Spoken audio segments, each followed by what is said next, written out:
بھلا ان سے عہد کیوں کر پورا کیا جائے جب ان کا یہ حال ہے کہ اگر تم پر غلبہ پالیں تو نہ قرابت کا لحاظ کریں نہ عہد کا.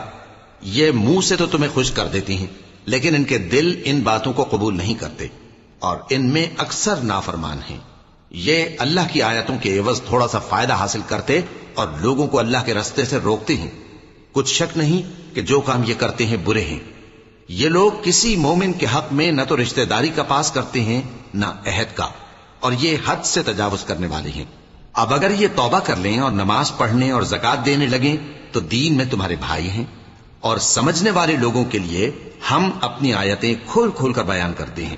اور اگر عہد کرنے کے بعد اپنی قسموں کو توڑ ڈالیں اور تمہارے دین میں تانا زنی کرنے لگے تو ان کفر کے پیشواؤں سے جنگ کرو. ان کی قسموں کا کچھ اعتبار نہیں ہے. عجب نہیں کہ اپنی حرکات سے باز آ جائیں.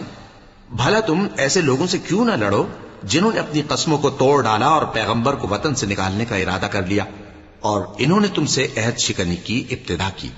کیا تم ایسے لوگوں سے ڈرتے ہو؟ سو ڈرنے کے لائق تو اللہ ہے اگر تم ایمان والے ہو. ان سے خوب لڑو. اللہ ان کو تمہارے ہاتھوں سے عذاب میں ڈالے گا اور انہیں رسوا کرے گا اور تم کو ان پر غلبہ دے گا اور مومن لوگوں کے سینوں کو شفا بخشے گا.